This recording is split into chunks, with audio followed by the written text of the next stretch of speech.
This is the fourth part of the video series on SQL processing, and we deal with the basic querying processing in SQL, and as a part of the Information Technology Grade 12 CAPS syllabus. Now, in our previous videos, we've been working with a database called the CD database, and in it there are two main tables. These the owner table, which contains detail about the owners of the CDs. We don't deal with that in this video series. We'll be covering it in the next video series.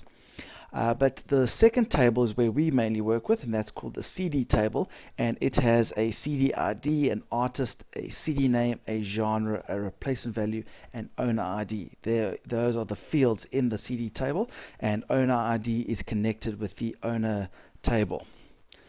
Now, if you remember, we're dealing with select statements. We've dealt a lot with the querying with select statements and how do we simplify the data using a select statement. And the basic structure, if you remember correctly, we select which fields you want to display. So we could say select genre, comma, artist if we just wanted to display those two fields from that table.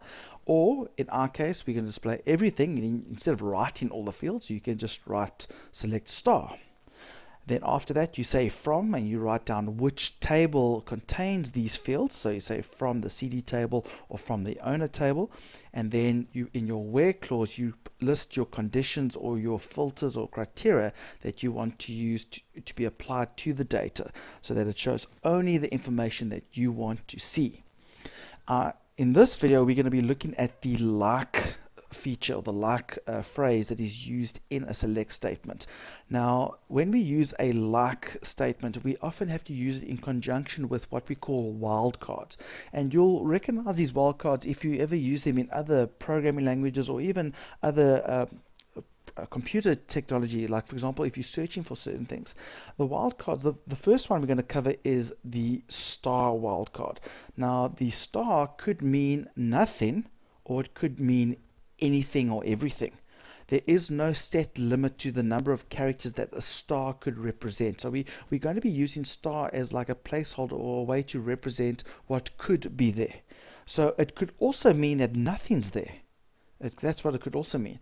So it could mean nothing, or it could mean one thing, it could be two things, it could be three things, it could be anything. We don't know. So that's what we use as the placeholder for that. So when we use it in conjunction with the like, what we do is, in this example, we'll have some sort of select statement, and our criteria will say where artist, like, and in double quotes, because we're dealing with text here, S star. So what we are basically saying here is that that star represents no characters or any amount of characters. So if I just say this query, if I just explain it to you in everyday man's language, it's basically saying find all the artists whose name or who the artists begin with the letter S and have anything else after it. So that star means anything. If I wanted to find a situation where I want to find all the artists whose name ends with the letter S, then I would have the star first, which would be anything, and then the S at the end.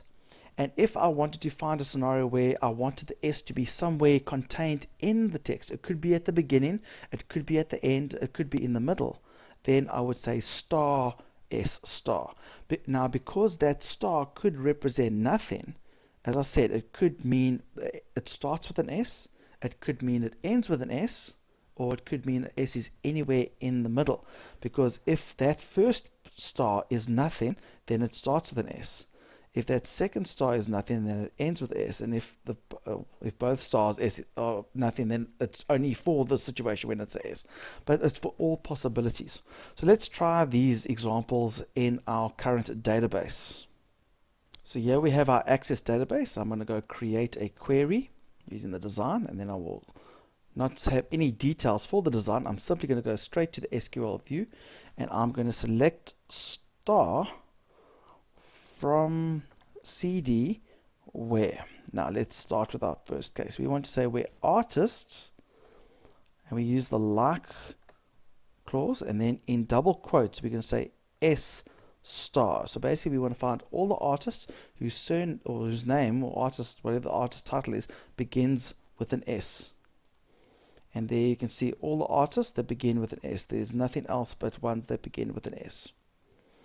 And if I go back to that query, and I changed it. Instead of saying star S, I'm going to say, or instead of S star, I'm going to say star S. So that means any artist who has something and the last letter is an S. If I run that query, you can see it's a whole different set of results. But if you look at all of them, all of those artists end in an S.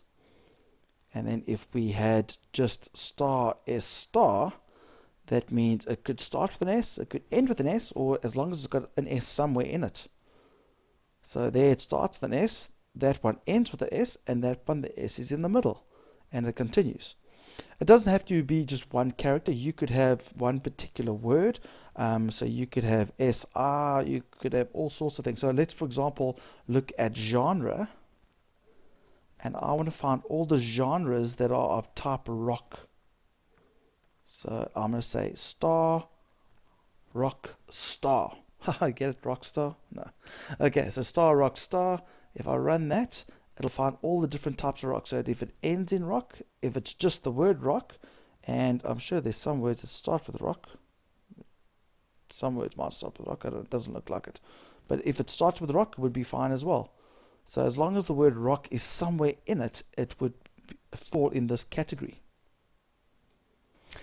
So the star is the wildcard that we use when we're trying to find no characters or any amount of characters, where there's no limit on the number of characters.